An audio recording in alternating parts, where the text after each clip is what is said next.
Well, hello, welcome. I'm Chris. I'm the pastor at Compass. As always, I am so glad that you're with me today.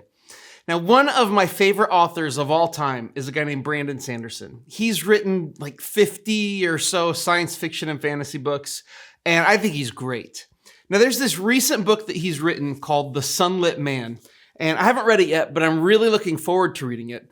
But there's a reason I haven't read it yet, because the main character in this book is a side character in this book, a book called The Way of Kings. So before I read Sunlit Man, I need to reread The Way of Kings. But this book is just the first in a series of books called the Stormlight Archive. And so ideally, I need to read all of these books, all 7 of these, before I keep going. But also a lot of Brandon Sanderson's books exist in this book universe called the Cosmere, and they have little connections throughout all of these multiple books and series. And so The Sunlit Man has connections to also the book Mistborn, which is a trilogy, which is actually more than a trilogy because it's just the first trilogy in another set of books of 4. Not to mention that there's a standalone book as well that he's written called Elantris that the Sunlit Man has connections to as well. And so in order to read and understand everything that's happening in The Sunlit Man, I first need to read 15 other books. Okay, give me 1 second. I gotta get rid of all of these. Okay, so the thing is that I don't really mind reading all those books. I want to understand what's happening in the story with all of these shared universe connections. And so for me, doing the extra reading to catch up on the new book is worth it. Besides, it would totally stink to pick that book up at the library because it looks good, only to read it and have it not make any sense. Honestly, I would just stop reading it.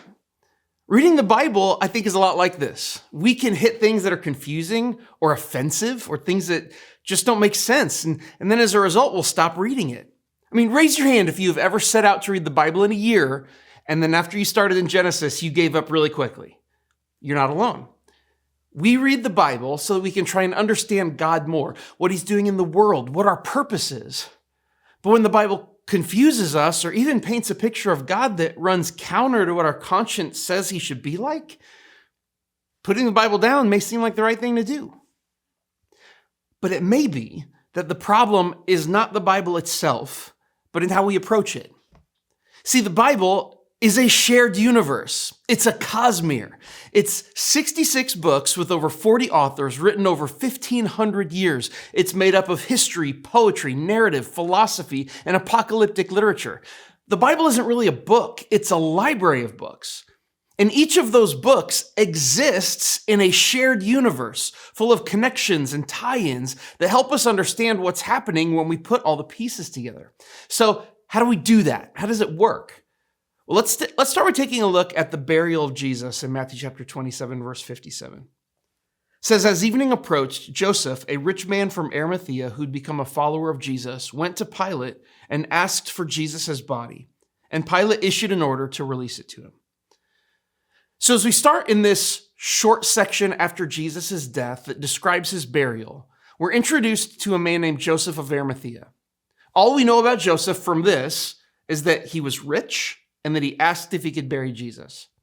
If we stopped here, this would be an interesting little detail about how maybe there were wealthy people who believed Jesus' message and followed him. But there's something more if we go to another book in the Bible Cosmere. Look at Deuteronomy 21, 22 through 23. If someone guilty of a capital offense is put to death and their body is exposed on a pole, you must not leave the body hanging on the pole overnight. Be sure to bury it that same day, because anyone who is hung on a pole is under God's curse. Now, Deuteronomy is a different book of Jewish law. It was written hundreds of years before Jesus, and it shows us some important background. First, anyone who was crucified was considered cursed by God and a defilement to the land. And second, the body of a person who is executed like that can't be left on a cross-like implement overnight. Again, it defiled the land. You can see that Deuteronomy here fills in details that Matthew's book doesn't. But there's another book we need to bring in here. Let's go to John chapter 19. It says, afterward, Joseph of Arimathea, who had been a secret disciple of Jesus because he feared the Jewish leaders, asked Pilate for permission to take down Jesus' body. And when Pilate gave permission, Joseph came and took the body away. Now, the four Gospels in the New Testament, they don't always overlap and tell the same story, but this is an instance where they do overlap. In John's account of Joseph of Arimathea, we learn something new. He was a disciple of Jesus, but he was a secret follower of Jesus because he was afraid of what the Jewish leaders would do to him if he was found out. And now it makes more sense why he would ask to bury Jesus, because as a disciple, Joseph wanted to honor Jesus by burying him according to the law, even if he kept his status as a disciple secret. But there's more to find in Mark 15. Mark writes, "This all happened on Friday, the day of preparation, the day before the Sabbath." Now, this is a small detail, but the fact that Jesus died on a Friday impacted how he was buried, because Friday was the day before the Sabbath. Look at Exodus 28 through 10. It says, "Remember to observe the Sabbath day by keeping it holy. You have 6 days each week for your ordinary work, but the seventh day is a Sabbath day of rest, dedicated to the Lord your God. On that day, no one in your household may do any work." So Exodus, this book we've jumped to, is another shared universe book. And according to the law, no one was supposed to work on the Sabbath. This complicated Jesus' burial because he died in the early afternoon, and the Sabbath started on the evening of Friday, just a few hours later in the evening. So Jesus' burial had to happen quickly, so quickly that there was no time to fully prepare the body the way the people did. They would have to do that after the Sabbath. But Mark, he continues in Mark 15:42. Says, "This all happened on Friday, the day of preparation, the day before the Sabbath. As evening approached, Joseph of Arimathea took a risk and went to Pilate and asked for Jesus' body. Joseph was an honored member of the high council, and he was waiting for the kingdom of God to come." This is a twist. Joseph wasn't just wealthy. He was on the high council. The high council that convicted Jesus and handed him over to be crucified to the Romans. Now we know why Joseph was a secret disciple, why he was afraid of the Jewish leaders, because he was a Jewish leader. He was like a double agent. What would happen to him if the rest of the council found out, especially now that Jesus had been killed as a revolutionary, that he was a disciple? Would he be next? There's another book in this shared universe. It's the Gospel of Luke, and look at Luke 23:50. "Now there was a good and righteous man named Joseph. He was a member of the Jewish high council, but he had not agreed with the decisions and actions of the other religious leaders. He was from the town of Arimathea in Judea, and he was waiting for the kingdom of God to come. He went to Pilate and asked for Jesus' body." So we look at Luke's account, and we can see now that Joseph disagreed with the high council at Jesus' trial. Now, they didn't know that he disagreed because he was disciple, but he was against it. He did not vote for Jesus to die. And if you just read Matthew's book, all we know is that Joseph was a rich guy who buried Jesus. But when we step back and look at the whole Bible, we get a much fuller picture. And that's because the story of the Bible is meant to be understood across the shared universe of all its books. Let me show you another example from this same story. Look at it in Mark 15:46.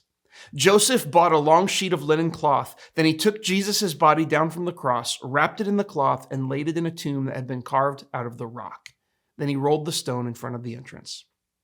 So Joseph, he took Jesus' body and he laid it in a tomb that was carved out of the rock. That's what we know. But let's look at Luke 23:53. Talking about Joseph, he said, "Then he took the body down from the cross and wrapped it in a long sheet of linen cloth." We saw that. "And he laid it in a new tomb that had been carved out of the rock." This was done late on Friday afternoon, the day of preparation, as the Sabbath was about to begin. So Luke, he gives us just a little bit more information. Jesus was buried not just in a tomb carved out of the rock, but a new tomb. At that time, tombs would be reused. A body would be placed in a tomb until it had decomposed enough for the remains to be placed in an ossuary, which is basically a box for the bones. Now, that would leave an open spot in a tomb for another body to take its place, and tombs often had multiple spaces. Now, this is just a detail, but Jesus was placed in a spot in a new tomb where no other body had been yet. But let's go to John chapter 19. The place of crucifixion was near a garden where there was a new tomb never used before. And so, because it was the day of preparation for the Jewish Passover, and since the tomb was close at hand, they laid Jesus there. More detail. Not only was the tomb new, but Jesus was its very first occupant. He was the first body placed in the entire tomb with all those spots. Not just the first person in one part of the tomb, but all of it. Now let's go to Matthew 27, start in verse 59. Joseph took the body and wrapped it in a long sheet of linen cloth. He placed it in his own new tomb, which had been carved out of the rock. Then he rolled a great stone across the entrance and left. And then Matthew, he shows us this final detail, that this new unused tomb actually belonged to Joseph himself. It was his family tomb, which takes on even more meaning when we go to another shared universe book that was written hundreds of years before. Look at Isaiah 53, verse 9. It says, he was buried like a criminal. He was put in a rich man's grave. We've looked at 7 different books of the Bible written over hundreds of years to better understand this one small story. There was once a wealthy and highly regarded man who had a seat on the high council of the Jewish people. But even though he had all the wealth and power he could ever want, he was attracted to the teaching of a rabbi from a backwater region of Galilee. And even though this rabbi criticized the wealth and religious power that he had, this man became a disciple. He thought the rabbi might be the Messiah that his people had been waiting for, but he kept it a secret because this rabbi was a direct threat to the high council, and he was afraid of what would happen to him if it came out that he followed this rabbi. When the council arrested the rabbi and put him on trial, this man did everything he could to keep him from being executed, but to no avail. After the rabbi was executed, the man was devastated. Everything he'd thought was true about this rabbi being the Messiah had been wrong. How could the Messiah die in such a shameful way? And how could God be with a man who was cursed by being hung on a tree? But the man had enough respect for the rabbi and honor for the law that he got permission to bury the body, even though the whole process was rushed and incomplete because of the coming Sabbath. And even though the dead rabbi was now an object of ridicule and humiliation, the man placed the body carefully in his brand new family tomb as its very first occupant. When you put it all together, even in the small story, we can see what happens when we unlock the connections that exist in the books of the Bible.